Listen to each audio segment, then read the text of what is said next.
नमस्कार दोस्तों, वैद्य हिंदी चैनल में आपका सबका स्वागत है। मैं अपनी जो पानी पीने की जो एक्सपीरियंस है, मैं आप लोगों के साथ शेयर करना चाहता हूँ। कम से कम 20 साल तक मैंने वाटर थेरेपी अपनाया, यानी जल चिकित्सा अपनाया। तो उसका मुझे क्या एक्सपीरियंस हुआ, उसके बारे में आप लोगों के साथ शेयर करना चाहता हूँ। मैं जब पंजाब में था 30 साल पहले, तब मुझे एक आदमी एक वाटर थेरेपी के बारे में एक छोटा सा पाम्फलेट मेरे पास दे दिया। तो उसमें ये बता रहा था कि जापानीज़ वाटर थेरेपी, अगर मान लो आप सुबह उठ करके कम से कम 1 लीटर पानी पिए तो आपको 15 दिन में जुकाम चले जाएगा, फिर एलर्जी जाएगा, टीबी जाएगा, हार्ट का प्रॉब्लम जाएगा, कैंसर तक क्योर हो जाएगा आप 3-3 महीने तक पानी पिएंगे। तो ऐसा करके एक छोटा सा ये था। तो उसी दिन से मैंने अपनी पानी के पीने का जो काम शुरू कर दिया। वो कम से कम 20 साल तक मैंने पानी पीता रहा। सुबह उठेगा कम से कम 1 या 1.5 लीटर या 2 लीटर तक पानी मैंने पिया है। और उसके बाद मैं खूब वॉकिंग करूँगा, ये करूँगा, वो करूँगा, सब कुछ करूँगा, लेकिन उसका रिजल्ट मैं आपको बताऊँगा अभी। तो दूसरी तरह से भी पानी पीने का एक्सपीरियंस मैंने किया है। जैसे मान लो गर्म पानी पी के, सुबह सुबह उठ करके गर्म पानी पियो, उसके साथ फिर बाहर निकलो, फिर थोड़ा वॉकिंग करो, रनिंग करो, उसके बाद देखो आपका पेट कैसे पूरा खुल जाता है, ऐसा करके बोलता है। और कुछ लोग ये कॉपर की जो टांगी है, कॉपर की एक वेसल है, उसमें पूरा रात को पानी लगा करके फिर अगले दिन पीना है। तो ऐसा करके वो भी मैं एक्सपीरियंस किया। तो पहले 1-2 दिन बहुत अच्छा रिजल्ट देता था, लेकिन बाद में उसका जो प्रॉब्लम बढ़ते जाता है। ये पानी का मैंने एक क्यों अपनाया, इसलिए अपनाया क्योंकि 20 साल तक मेरा जो तबीयत था बहुत ख़राब था। उस समय मेरा 24 घंटे ड्यूटी रहते थे, सुबह से शाम तक, फिर रात को पूरा 18-18 घंटा ड्यूटी करते थे। नींद नहीं है तो खाने के टाइम नहीं है, तो मेरा पूरा बॉडी एकदम बिल्कुल प्रॉब्लम में था। मैं टॉयलेट जाता था तो कम से कम रोज़ कम से कम 10-15 बार जाना पड़ता था, तब भी क्लियर नहीं होता था। तो उस सिचुएशन से मैं गुजर रहा था। तो अभी हम जानता है कि आयुर्वेद में ये कहाता है अजीर्णम सर्वरोगेय का कारण है। इसका मतलब अपना जो शरीर में जो पाचन शक्ति ठीक नहीं है तो आपको हर प्रकार की जो प्रॉब्लम होता है। तो उस समय मेरे को ऐसा हो रहा था। उसके बाद मैंने पानी पीना शुरू कर दिया। तो दोस्तों, मैंने कभी ये पानी को डाउट नहीं किया, क्योंकि ये मैं 20 साल तक ये मैं पानी पीता रहा, लेकिन मेरा प्रॉब्लम नहीं गया। मेरा जो डाइजेस्टिव प्रॉब्लम है वैसे कि वैसे रह गया। डेली 10 बार 15 बार मेरे को शौच में जाना पड़ता है, फिर भी ठीक से नहीं होता था, ये हालत था। तो मैं अपने ऊपर में शक कर रहा था, मेरा और कोई कारण हो सकता है, और कोई कारण हो सकता है। पानी पर मैंने कभी शक नहीं किया, क्योंकि मैंने हमेशा ये सोच रहा है पानी बहुत अच्छा चीज़ है, उसमें कैसे शक करें, ऐसा करके सोच रहा है। जो वाटर थेरेपी करने वाला, उन लोग उसके ऊपर बहुत तरह के तर्क वितर्क डाल देते थे। तो उन लोग सबसे पहले उन लोग बोलता है शरीर एक मशीन की तरफ है, तो इस मशीन से आप जितना पानी देंगे उतना क्लियर रहेगा।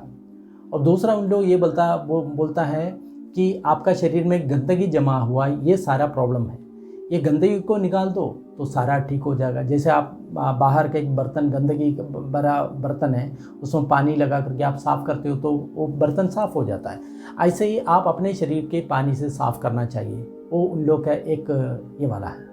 और उन लोग ये भी कहता है आपके शरीर 80% से ज़्यादा पूरा पानी है, तो इसमें ज़्यादा से ज़्यादा पानी है, तो इसलिए आप इसको ज़्यादा से ज़्यादा पानी देना चाहिए, वो उन लोग का एक ये है। लेकिन दोस्तों, हम इसमें थोड़ा सा आप क्रिटिकली देखेंगे ये बात को, एक बात ये आपको ये समझ में आएगा, बाहर का कोई मशीन, उसका जो वर्किंग, हमारा जो शरीर, इसका जो वर्किंग बिल्कुल अलग है। वो जो बाहर वाला मशीन या बर्तन में जो चीज़ नहीं है वो अपने भीतर है, उसका नाम है जठराग्नि। वो बाहर वाला कोई वस्तु में नहीं होता। जठराग्नि का मतलब अपने शरीर को जो खाना मिलता है उसको पचाने की जो शक्ति को जठराग्नि बोलता है। तो आप बाहर देखें, कोई दिया जल रहा है, आप उसमें पानी डालेगा तो क्या होगा, वो दिया बुझ जाएगा। तो वैसे ही तो अपने अंदर जो जठराग्नि कम है उसी को मंदाग्नि कहता है, अजीर्ण कहता है। तो उसके कारण सारा का सारा प्रॉब्लम होता है। तो हम और पानी पिएगा तो क्या होगा, ये और बुझ जाएगा और प्रॉब्लम ज़्यादा होता है। इसके बारे में कोई नहीं सोच रहा। सारा बोलता है इतना पानी पियो, उतना पानी पियो, सब बोलता है 5 लीटर पियो, 10 लीटर पियो। ये कभी नहीं सोचता कि अपने अंदर का जठराग्नि को क्या हो रहा है, वो कोई नहीं सोचता। सब बोल रहा है पानी पियो, पानी पियो, इसके। तो दोस्तों, मैंने 20 साल तक जो काम किया, पानी पिया, तरह तरह के पिया, फिर भी मेरा जो डाइजेस्टिव प्रॉब्लम ख़त्म नहीं हुआ। IBS बोलता है, ऐसा करके बहुत कुछ प्रॉब्लम था, वो ख़त्म नहीं हुआ। मेरे को 10-15 बार जाना पड़ता है, वो भी ख़त्म नहीं हुआ। कैसे मैंने वापस आया उसके बारे में बताता हूँ। तो उसके बाद एक और बात हुआ था कि जब हम कॉपर का उसमें वेसल में जो पानी पीता है, उस समय क्या होता है, जब पहले हम पीते थे तो तुरंत अपना शौच हो जाता है। अगले दिन उतना नहीं होगा, अगले दिन और कम हो जाएगा, अगले दिन और कम हो जाएगा, ये प्रॉब्लम आ जाता है। और बहुत लोग आजकल ये है कि शौच जाने के लिए कोई ना कोई आयुर्वेदा या एलोपैथी या कोई भी ना कोई मेडिसिन लेता है। कोई त्रिफला लेता है, कोई कायम चूर्ण लेता है, कोई SD टैबलेट लेता है, कुछ ना कुछ उन लोग लेते रहता है, क्योंकि ये ठीक ही नहीं होता, क्योंकि कॉन्स्टिपेशन रह जाता है। लेकिन दोस्तों, एक बात आपको ध्यान रखना है, प्रकृति में एक नियम है, every action has got an equal and opposite reaction बोलता है। इसका मतलब हमारा शरीर में हम जब ये लूज मोशन करने के लिए कोई दवा लेता है तो उस समय क्या होता है, अपने शरीर उसकी अगेंस्ट में काम करना है, तो ज़्यादा से ज़्यादा कॉन्स्टिपेशन खड़ा हो जाता है। तो ऐसा काम कभी नहीं करना। जैसे मान लो आप पहले चाय पिएगा, पहले दिन अच्छी तरह जाएगा, दूसरे दिन उससे कम हो जाएगा, तीसरे दिन उससे कम हो जाएगा। कम होते क्यों हो रहा है, शरीर उसके अगेंस्ट में काम करना शुरू किया। तो अगर मान लो आपको कॉन्स्टिपेशन आपको मिटाना है तो आप कोई चूर्ण मत लीजिए, कोई ये मत लीजिए। आपको क्या करना है, अंगूर लेना है, शुद्ध अंगूर। अंगूर का मतलब आज पूरा पॉइजन है, जहर है, लेकिन कम से कम 250 ग्राम आप अंगूर लेंगे तो ऐसा 3-4 दिन देंगे तो आपका पेट खुल जाएगा। नहीं तो सेब ले लें, नहीं तो जो सब्जी या दूसरा चीज़ जो आपको सूटेबल है, जिससे आपका पूरा बॉडी साफ़ हो जाता है, ऐसा चीज़ देना चाहिए।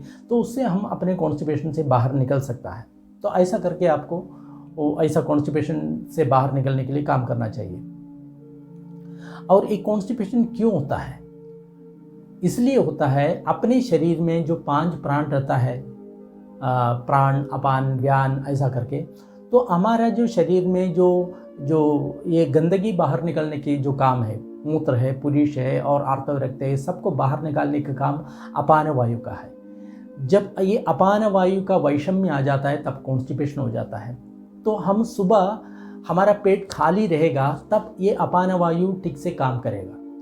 अगर आपकी पेट सुबह आप पानी पिया, चाय पिया, कुछ भी किया, ये अपान वायु का जो प्रवर्तन है उसमें उसका कुछ बाधा हो जाएंगी तो आपको कॉन्स्टिपेशन बढ़ते जाएगा। तो इसलिए सुबह उठ करके आपको बिल्कुल नहीं पानी पीना। तो ऐसा बात है। ये बात मैंने कैसे मेरे को एक्सपीरियंस हुआ था। तो 20 साल तक ऐसे पानी पीते चला गया, कोई इम्प्रूवमेंट नहीं हुआ। 10 या 15 बार चलता रहता है। फिर मैंने अपने एक दोस्त को मिला। ये दोस्त का बहुत खूब अच्छा खासियत है, वो कभी सोता नहीं। कम से कम उसको 30-40 साल हो गए, वो कभी सोता नहीं मेरे से लेटता है, लेकिन कभी सोता नहीं। अगर मान लो कोई सोने का काम में रिसर्च कर रहा है, किसी को सुलवाने के लिए बहुत बढ़िया ड्रग है, वो ज़रूर मुझसे कॉन्टैक्ट कर लें। अगर मान लो आपको कोई सब्जेक्ट चाहिए तो मैं इस आदमी को आपको प्रोवाइड करूँगा। ये अगर मान लो व्यक्ति आप इसको सुला पाया तो आप ज़िंदगी में जितना भी व्यक्ति है हर किसी को सुला पाएंगे, क्योंकि सबसे बड़ा सब्जेक्ट है एक्सपेरिमेंट करने का। क्योंकि उसको 30-40 साल से उसको कोई नींद ही नहीं आया, वो लेटे रहता है और रात को ये लाइट ऑन नहीं करता, अपने कमरे में पूरे अंधेरे में रहता है, तो अभी तक उसको चश्मा नहीं लगा। और उसका सबसे बड़ा खासियत इस आदमी को मैंने देखा, ये 1 बजे उड़े तब भी उसका पेट खाली हो जाता है, 3 बजे उड़े तब भी उसका पेट लैट्रिन में एक ही बार जाता है, पूरा क्लियर हो जाता है। 2 बजे उड़े, 3 बजे उड़े, 4 बजे उड़े, कभी भी उड़े को कोई प्रॉब्लम ही नहीं। तो मैंने सोचा मैं कैसे मूर्ख आदमी हूँ, मैं आयुर्वेद में इतना रिसर्च करने वाला, योगा में कर रहा हूँ, वो कर रहा है, ये कर रहा हूँ, सब कुछ कर रहा है, मेरा तो प्रॉब्लम ठीक नहीं है, इसका देखो बिल्कुल है। तो मैं इसको पूछा, भैया तुम क्या कर रहे हो, तुम कितना पानी पियो, कैसे पीते हो, तुम कैसे ये क्लियरेंस कैसे होते हो। तो उसने बोला वो जब तक वो लैट्रिन में नहीं चलता, जब तक नहाता नहीं, सबसे पहले उठ करके दांत साफुन करता है, फिर उसके बाद लैट्रिन जाता है, उसके बाद सीधा नहाता है, उसके बाद ही वो कुछ भी लेता है। अगर चाय लेना है, पानी लेना है, सब ये होने के बाद ही वो लेता है। तो उसका वो हैबिट है। मैं क्या करता हूँ, सबसे पहले उठते 5 लीटर पानी पीता हूँ, फिर दौड़ता हूँ, ये करता हूँ, वो करता हूँ, जो अंदर गंदगी को बाहर निकालने तो नहीं निकल रहा है। तो मैंने सोचा इस बंदे का भी मैं ट्राई करूँ, क्योंकि हमने जो कुछ मिला हमने ट्राई किया, तो इस बंदे को ट्राई करने के लिए मैंने सोचा। तो मैंने क्या कर दिया, अपने पानी पीना बंद कर दिया। मैंने बोला मैं ऐसा ट्राई कर लेता हूँ, जब तक मैं लैट्रिन में नहीं चलता हूँ, जब तक मेरा पेट क्लियर नहीं होता, तब तक मैं एक बूंद पानी भी नहीं पीऊँगा। ऐसा करके मैंने सोचने के बाद मैंने ट्राई किया। पहले दिन कुछ भी नहीं हुआ, आधा घंटा वहाँ पे बैठ गया, कुछ भी नहीं हुआ। दूसरा दिन थोड़ा सा फ़र्क पड़ा। तीसरा दिन, चौथे दिन होते ही अपना जो पेट बिल्कुल खुलने लगा। मैं अतिशय से क्या बोलता है, मेरा वंडरफुल हो गया। अरे ये कैसे होता है? पहले 1-1 लीटर 2-2 लीटर पानी पीते ही इतने भाग दौड़ने के बाद कुछ नहीं होता, अभी बिना कुछ पीता अपने आप ये पेट काम करने थे, ये कैसे होता है? तब मेरे को समझ में आ गया भाई प्रकृति का कुछ रूल है, ये अपान वायु का रूल है। तब मेरा उसमें दिमाग में घुस गया। आप देखेंगे सारा प्राणी, वो क्या कोई 10 लीटर पानी पीता है शौच जाने के लिए, या कोई चाय पीता है, तंबाकू पीता? कुछ नहीं। वो जैसे नेचुरली चले जाता है, उसको लगा वहाँ पे रह गया, 1 सेकंड में उसका काम हो गया, चल रहा है। हम तो वहाँ पे बैठ रहे हैं, आधा घंटा 1 घंटा बैठ रहा है, वो किताब पढ़ रहा है, ये किताब पढ़ रहा है, पूरा न्यूज़पेपर, इंटरनेट सारा कुछ पढ़ रहा है, लेकिन जो जिस काम के लिए गया वो काम नहीं हो रहा है। आजकल के लोगों को यही हालत है। तो दोस्तों, हमको अपने इस नेचुरल के साथ हम उसको रहना है। सुबह अगर को पानी पीना है, आप कुछ भी पीना है, चाय पीना है, जो कुछ पीना है आप पी लो। कब? लैट्रिन जाने के बाद, उसके पहले कुछ भी नहीं पीना, क्योंकि ये अपान वायु है, अपने शरीर को क्लियर करने वाला है। चाय कॉफ़ी बिल्कुल नहीं है। तो अपान वायु, अगर मान लो आपका पेट बिल्कुल हल्का है तो अपने आप ये जाएगा, नहीं तो आपको वेट करना, जब आएगा तब तक जाएंगे करके वेट करना। वो जब भी हो जाए, आप जाने के बाद ही आपको कुछ खाना है पीना, उसके पहले कुछ नहीं खाना पीना। अगर उसके पहले आप कुछ खाता पीता रहता है तो आपका पेट बिल्कुल ठीक से काम नहीं करेगा। तो ये मेरा एक्सपीरियंस है। और फिर मैं आयुर्वेद में भी मैंने फिर उसके बाद रिसर्च किया, उसके ऊपर मैंने देखा ये पानी कहाँ किस किस प्रकार में इस पानी के बारे में आयुर्वेद में देखा। तो दोस्तों, मैंने हैरान रह गया मैंने कुछ बात सुन करके। हमारे यहाँ पे बवासीर का प्रॉब्लम होता है, पाइल्स का प्रॉब्लम होता है। हर डॉक्टर बोलता है बहुत ज़्यादा पानी पीना चाहिए। और जिसका जो डाइजेस्टिव प्रॉब्लम है, डॉक्टर के पास जा रहे, खूब पानी पियो, खूब पानी पियो। हर कोई डॉक्टर बोलता है, आयुर्वेद एलोपैथी सब बोलता है। जो डायबिटीज़ पेशेंट उसको बोलता है खूब पानी पियो, खूब पानी पियो बोलता है। लेकिन जब आयुर्वेद में मैं चला गया, वो बोलता है जिसका जो डाइजेस्टिव प्रॉब्लम है, पानीयम मंदमाचरेत, अर्थात उसका मतलब ये है कि पानी बहुत कम ले लें, बिल्कुल थोड़ा सा कम पानी लेना है, आचमन करना है। आचमन का मतलब वो थोड़ा सा, जैसे मान लो होम करने वाले क्या करते हैं, एक चम्मच से थोड़ा सा लेकर के इस मुंह में डाल करके ऐसा करता है ना, ऐसे करना चाहिए। कोका कोला जैसे पानी पीता है, ऐसा कभी नहीं पीना, आचमन करना चाहिए। जिसका जो डाइजेस्टिव प्रॉब्लम है, इसका मतलब बूंद बूंद उसको खाना है, खाने के बाद अपने पूरा मुंह में लगा करके फिर धीरे से निकलना है। तो ये करेगा तो आपको कोई प्रॉब्लम नहीं होगा। अगर मान लो आप गड़गड़ करके पानी पिएंगे, वो यहाँ से आप अंदर जा कर के वो सिग्नल यहाँ तक आने के लिए कम से कम 10-15 सेकंड लगता है, तब तक ज़्यादा पानी अंदर जाएगा। तो आपको क्या करना चाहिए, धीरे से करके पीना चाहिए। और ये पाइल्स वाले को क्यों मना करता है? आप बोलेंगे मेरा सिर में तो गया, मैं पागल हो गया, पाइल्स वाला इतना हार्ड आता है, पानी पिएगा तब भी वो कैसे स्मूथ हो जाएगा, कैसे बंदा ये पागल की जैसे बात करता है, ऐसे आप सुनते होंगे। लेकिन दोस्तों, आयुर्वेद में ये कहा गया है, आयुर्वेद डॉक्टरों को पूछो, चरक संहिता निकाल करके देखने के लिए बोलो, जहाँ पे पाइल्स पेशेंट है वो पानी अल्प मात्रा में पीना चाहिए। क्यों पीना चाहिए? पाइल्स क्यों होता है? पाइल्स इसलिए होता है, अपने जो डाइजेस्टिव पावर मंद हो गया, कम हो गया, तब ये होता है। हम पानी और ज़्यादा पिएगा तो क्या होगा, और मंद पड़ेगा। और पानी पिएगा तो क्या होता है, इसके जो अपान वायु का जो प्रवर्तन में कुछ बाधा आ जाएंगे। ये अपना फिर एक क्वेश्चन आएगा, ये पाइल्स वाले के पेशेंट की स्टूल इतना ड्राई क्यों होता है, इतना सूखा क्यों हो जाता है? वो अपान वायु का वैषम्य है। वायु बहुत ज़्यादा होता है, सब कुछ सुखाता है, ये अपान वायु उसको सुखाता है। आप कुछ भी पानी पियो, उसको स्मूथ नहीं कर सकता। आप पाइल्स पेशेंट है, कितना भी पानी पियो कोई फ़र्क नहीं पड़ता, क्योंकि मैं उसमें बहुत साल से गुजरा हूँ, कोई फ़र्क नहीं पड़ता। जब बंद करेगा ना, तब सारा कुछ फ़र्क पड़ेगा। तो हम जो कुछ सोचता है ना दोस्तों, ये जो इसके बारे में जो कुछ सोचता है, सारा गलत है। मेरा थोड़ा सा एक्सपीरियंस आ गया इसमें। तो पाइल्स पेशेंट बिल्कुल नहीं करना, और ये वाला भी जो डायबिटीज़ पेशेंट है वो भी बिल्कुल पानी कम करना चाहिए। तो ये उसका एक विशेषता है। और एक बात यहाँ पे चलता है, शुद्ध पानी पियो, ऐसा आरओ वाटर पियो, फिल्टर्ड वाटर पियो, और वैसा पियो। दोस्तों, हम देखते हैं बाहर जितने जो प्राणी पक्षी यहाँ हैं, वो देखो अपना गाय भैंस देखो कितना गंदा पानी पीता है। वो कभी किडनी स्टोन से पीड़ित हो रहा है क्या? वो आराम से जीता है, वो बिना कोई प्रॉब्लम से पीता है। जो सुअर देखो इतना गंदा पानी पीता है, उस पानी में रहता है, वो पानी पीता, उसको कोई प्रॉब्लम है क्या? कोई प्रॉब्लम। हम तो WHO स्टैंडर्ड में रहने वाला, पूरा RO वाटर पीने वाला, जब देखो सारा किडनी स्टोन हो गया, जब देखो कुछ हो गया, क्यों, क्या होता है?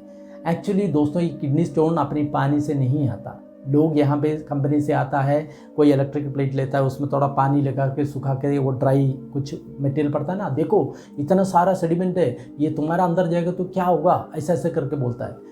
दोस्तों पानी में बहुत कुछ मिनरल्स होता है नेचुरली, वो सारा के सारा हमारे लिए ज़रूरी है। ये मैंने नहीं कह रहा, WHO कह रहा है। WHO पहले ये RO वाटर सिर्फ इंडस्ट्रियल यूसेस के लिए होता था, लेकिन आदमी ज़्यादा दिमाग लगा करके पैसा कमाने के लिए लोगों को बोला तुम भी RO वाटर पी लो। फिर बाद में उन लोगों देखा RO वाटर में क्या है, पूरा मिनरल्स को फिल्टर करता है, तो फिल्टर करने के बाद देखा बहुत ज़्यादा प्रॉब्लम हो रहा है, बहुत ज़्यादा हेल्थ प्रॉब्लम हो रहा है, क्योंकि जितना जो मिनरल्स पानी से मिल रहा है हमको नहीं मिल रहा है, वो पूरा हमने प्यूरिफाई किया। तब WHO ने बोला इसमें डीमिनरलाइज्ड करके वाटर लोगों को नहीं देना। फिर उसके बाद आप बोतल में देखा एडेड मिनरल्स करके आता है ना, वो क्यों? फिर उसमें आप कोई सिंथेटिक ऐड कर रहा है, तो इसलिए। और एक और बात देखें ब्रदर, आजकल ये टीका, उसके बारे में बहुत आप सुन रहा है, इतना वायरस को आप ये करो, अपने पानी अपने शरीर में घुसाओ तो आपको इम्यूनिटी मिलेगा, ऐसा करके बोल रहा है ना। तो आप ये भी समझो, जो पानी आप नेचुरली पी रहा है उसमें बैक्टीरिया, वायरस है, सब कुछ है, तो आपको इम्यूनिटी पर नॉर्मली हो जाएगा। एक एक्सपेरिमेंट आप कर सकता है। जो विदेशी लोग आता है उन लोग हमेशा पानी का बोतल पीता है, जैसे मान लो वाटर बोतल का पानी जो उन लोग पीता है, जो RO वाटर पीता है, अगर उन लोग कभी एक दिन भी ऐसा पानी पीने, नॉर्मल पानी पिए, उसी दिन वो जुकाम पड़ेगा, उसका इम्यूनिटी बढ़ गया, घट गया ना। मैं बताता हूँ, मैं यहाँ से जम्मू तक जाना है, मैं हर स्टेशन में उतर के वहाँ पे जो भी नॉर्मल टाइप वाटर पीता हूँ, मैं कभी भी जुकाम नहीं पड़ता। कम से कम 20 साल से ज़्यादा होंगे, कभी भी जुकाम नहीं पड़ेगा, कोई भी पानी पिए, क्योंकि मैं उस वाटर पीता हूँ। कभी RO वाटर बोतल नहीं पीना, नॉर्मल वाटर, तो मेरा इम्यूनिटी बहुत बढ़िया है, क्योंकि जितना जो बैक्टीरिया वायरस अंदर जाने दो, अच्छा है, टिक्का करने की ज़रूरत नहीं है, अपने आप जो जाता है, और जितना जो मिनरल चाहिए वो भी आ रहा है, वो भी अंदर जा रहा है, तो कोई प्रॉब्लम नहीं है। तो उस तरह से आप काम करेंगे। एक और बात आप समझना चाहिए, जब RO वाटर ये बनाता है, कम से कम 4-5 प्रकार के केमिकल उसमें मिलाया जाता है, जैसे मान लो डीसेडिमेंटेशंस, और उसमें जो ये वाला उसका वायरस बैक्टीरिया को ख़त्म करने के लिए बहुत कुछ उसमें केमिकल्स मिलाया जाता है, तभी ये RO वाटर है। कम से कम 4 प्रकार की केमिकल्स उसमें मिलाया जाता है। ये केमिकल्स का क्या प्रभाव आपके शरीर में पड़ रहा है आप कभी नहीं सोचा। आप ये सोच रहा है मैं बिल्कुल परफेक्ट हूँ, मेरे उसमें कोई कीटाणु नहीं, कोई वायरस नहीं है। दोस्तों आप जान करके हैरान हो जाएंगे, अपने शरीर में जितना सेल्स है उसके 10 गुना सेल्स, उसके 10 गुना बैक्टीरिया वायरस अपने शरीर में है। 100 ट्रिलियन बैक्टीरिया वायरस एक आदमी के शरीर में है, 100 ट्रिलियन।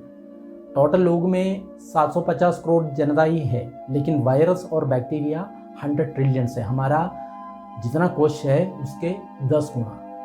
तो इतना वायरस बैक्टीरिया अपने भीतर है, तभी हम जी रहा है। वो सारा मर गया तो हम भी मर गया, क्योंकि कोई डाइजेस्ट नहीं होगा। तो दोस्तों ये बात है। और इसके बारे में एक चीज़ और बताना है कि हमने इस जो शास्त्र के जो मान करके हमने जो कुछ कर रहा है वो बिल्कुल विनाशकारी है। एक तरफ से दूसरे इस तरह से हमको प्रॉब्लम क्रिएट करेगा ही, क्योंकि अपना जो पारंपरिक जो आयुर्वेद, उसके जो ज्ञान है वो हमेशा सनातन है, वो उसका स्टेटमेंट कभी नहीं बदलता। आजकल का जो साइंस है हर मिनट में उसका स्टेटमेंट बदल रहा है। आजकल की हालत आप देख रहे होंगे, कितना बुखार आ रहा है, हर कोई आदमी मर रहा है। यहाँ पे क्या हो रहा है समझ में नहीं आ रहा, इस शास्त्र के नाम पर क्या हो रहा है समझ में नहीं आ रहा। आप देखें चाइना की ओर देखें, उसको भी ये बुखार हुआ था, उन लोग क्या किया, एलोपैथी ट्राई किया, कोई फ़र्क नहीं पड़ा।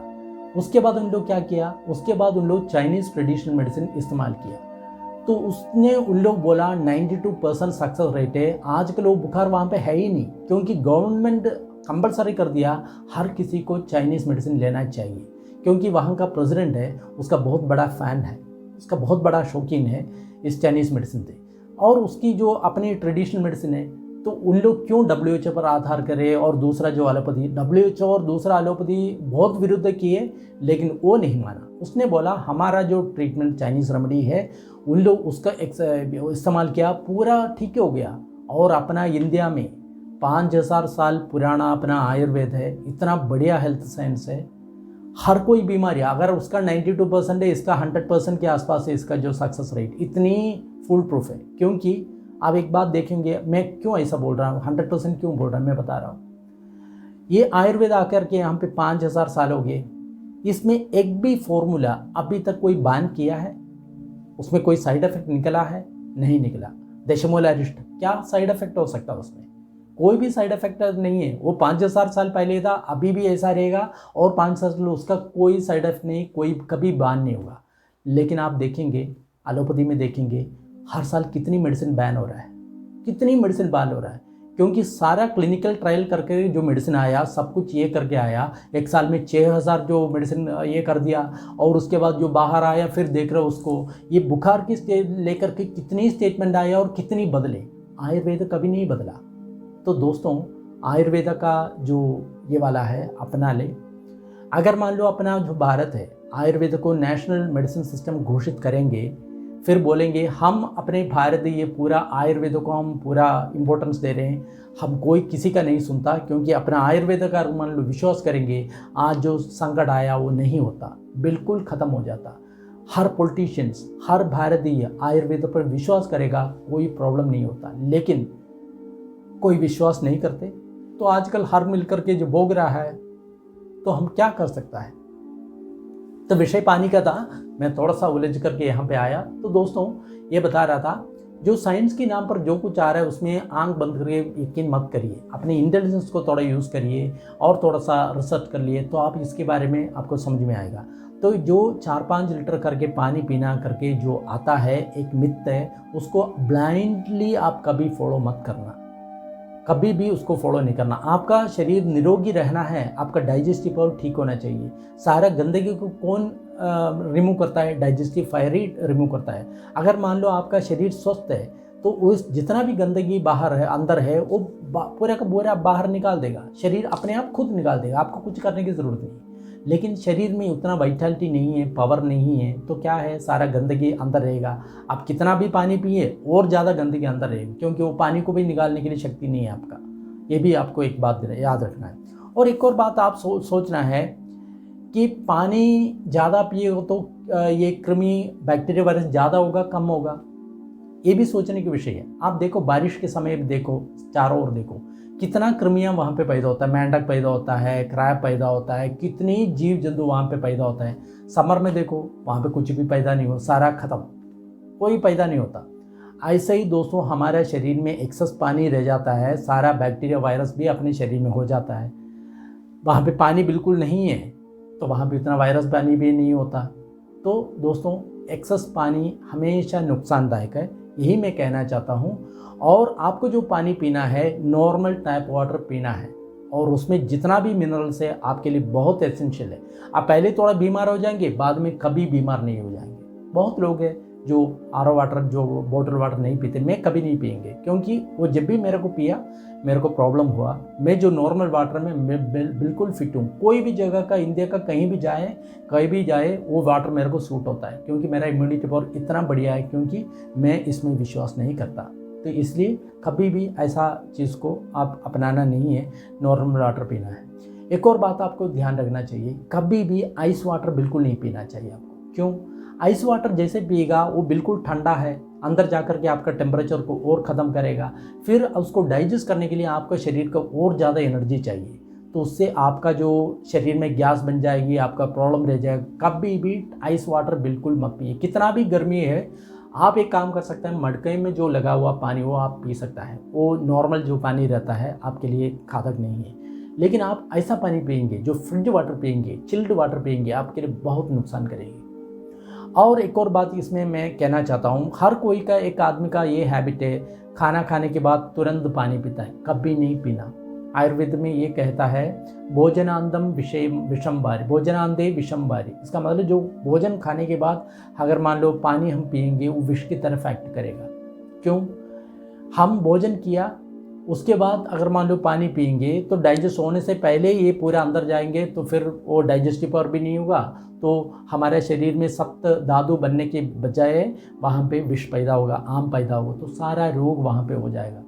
तो कब पानी पीना चाहिए? आहार की 1 घंटे के बाद या 1 घंटे के पहले आप पानी पीना चाहिए। पानी कैसे पिए?